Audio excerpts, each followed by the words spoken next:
has its long overdue Broadway premiere? Leave a comment down below. Here's a question. A lot of times we hear our peers, we hear our counterparts say, why do you have to bring race into it? Why do you have to bring race into Band-Aids? Why do you have to bring race in ballet shoes? Why do you have to bring race in leotards and pantyhose? Why do you have to bring in race? Just talk about the play.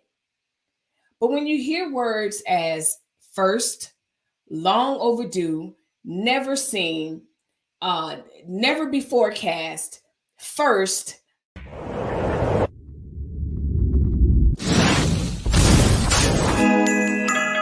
prestige, and making an impact for the culture, there is a new play that is now they say long overdue, but it is now on Broadway, and it's called Trouble in My Mind. So let me share this with you, because a lot of times plays starring African Americans are not necessarily highlighted. Sometimes they are forgotten about. Sometimes, you don't see them at all being advertised as much as the other plays. And for someone like myself who loves to go to Broadway plays, I'm going to one in a couple of days.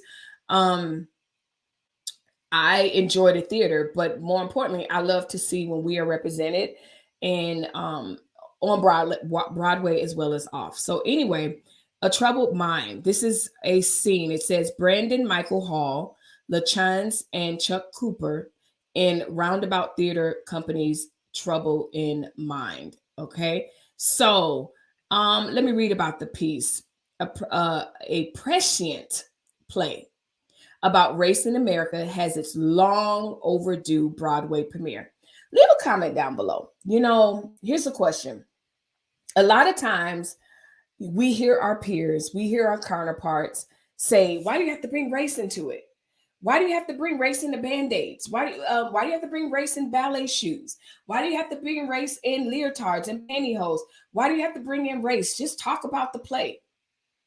But when you hear words as first, long overdue, never seen, never before cast, first, we have to make it about race, because just like in any other race being represented, African Americans being represented is so important to us, especially when the media is really, really often portraying African Americans, and we ourselves, don't get me wrong, in a negative light. So on this channel, I love when there's a first or a long time overdue. I'm going to sing it, praise it, and everything else.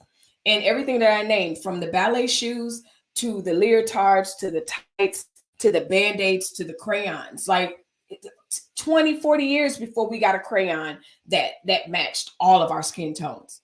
Those of us that did dance, that do dance, Laquita Marie, if you're trying to get something together and you want something to look nude, that's hard as hell.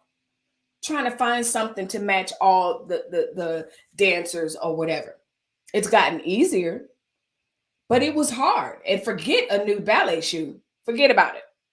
So with that being said, I'm off my soapbox.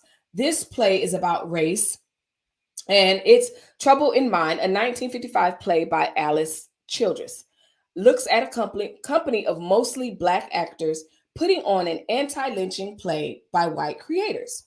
It was supposed to transfer to Broadway, but in a case of life imitating art, white producers insisted that the Black playwright provide a more upbeat ending. Childress refused. So let me rephrase that for you. We don't like the ending, even though it's realistic. Make us feel better and make the ending a little bit more positive. And Childress said, I'm not going to do it. So that's probably what kept it off Broadway for all these years. Here we are, 27 years after the author's death. 27 years. Trouble in Mind has finally gotten its Broadway debut, mounted by the Roundabout Theater Company with Charles Randolph Wright as director. For Randolph Wright, who first read the play in college, it's been a passion for 40 years. Being able to do these words now, these prescient words that she wrote so long ago. Those words were wrote so long ago. And here we are, 2021, with the first, and probably still talking about the same stuff. He said it's also very depressing how relevant the words are. That's my whole point. So how ancient they are from 27 years ago, so to speak. Not ancient, but you get what I'm saying. It was written 27 years ago. It's also very depressing on how relevant it is now. About 10 years ago, Randolph Wright, who himself a playwright, arranged a reading of the play at the Roundabout. At the end of the reading, everyone came up to me saying, "You rewrote this, right? I loved your adaptation," he says. And I said, "There's not one word I changed." Wow. Let me read that. In 10 years ago, not this year, I'm going to get to your comments, y'all. 10 years ago, he had a reading in the theater. People came up to him 10 years ago, was touched, moved, like, wow, your writing is so relevant. You had to rewrite it. And he said, guess what? Not one word that I just read did I rewrite. This is exactly what she wrote those 10 years ago, many, many years ago. Alice Childress was born in South Carolina in 1916. So let me show you. She was born, this is her. Well, no, that's not her. I love that outfit. Cute. So this is another picture. LaChance. So anyway, Alice Childress was born in South Carolina in 1916, raised in Harlem, and fell in love with the theater. She started as an actor, and then she wanted to play roles where she was represented and people that she knew thoroughly. So not just the broad strokes of stereotypes of Black people that were being written at the time. She plays the lead role in Troubled Mind, the actress that I was just talking about. So anyway, very subjugated maids, nannies, always the stereotypical roles, LaChance confirms. She knew of the elegance of her community, and she knew the diversity of the characters, and she wanted that to be represented. So she said, and I'm speaking for her, if I can't play it, I'll write it. So that's really significant. You guys are just talking away. Let's dive into the comments. Respect anyone that don't compromise their creativity. Exactly. Respect him.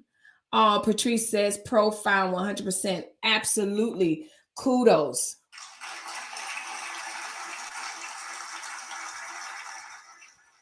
After many, many, many, many, many years, you know, as much as the foolishness and mayhem and twerking and all of that stuff makes media and it goes viral, you know, we over here, we may laugh at that, but at the same time, this is the type of stuff and the story that we just covered that, you know, helps change people's minds and views of who we are. And that's exactly what this actress was saying. Like, I want to play something that's not cookie cutter. I don't want to be the maid. I don't want to be the you go girl or anything else. Like, come on. I wouldn't go watch it if I was a social justice warrior. I wouldn't go watch it if it was a social justice warrior movie or play. Okay. Was my jam from Dreamgirls. Blind Guy says, a crayon, yes, we do have beige crayons in our dance theater. Well, yeah, now I'm telling you, as an early childhood educator, that has not always been the case to be able to find those multicultural crayons. You just ain't gonna be able to find. Now, yeah. Step into the Dark Side was my jam from Dreamgirls. Cheers to the homage to Motown and Berry Gordy. Is we going to mention Juicy Smollett, lawyer, saying she was attacked by the judge wearing a MAGA hat and shouted this, you know what, y'all are stepping ahead of me. The right question, why was race left out in the first place? Exactly. Patrice says facts. Natasha, hey girl, hey. Melissa, I'm going to see Diane Reeves this weekend in Tempe. I don't know where you're going. I'll tell you where I'm going. Hello, family. Well, I'll tell you, because I'm going to see My Fair Lady. You don't know what day I'm going. So y'all don't know what day I'm going, but that's where we're going. We have Gamage season tickets, Patrice. So anyway, now don't cut her a break. Melissa, she was there. We talked about this. She might not have been there. So anyway, I agree with you, Patrice. This is profound. Anytime that we can change the narrative, anytime that we can be represented in Hollywood, around the corner, in our stores, in our neighborhood with excellence, I'm here for you. I'm not always about the foolishness and mayhem. Respect him. Respect anyone that don't compromise creativity. So anyway, kudos to this cast. Probably, you know, the weight of the world on their shoulder, the weight of their ancestors, but I know that they are built for this moment. So congratulations.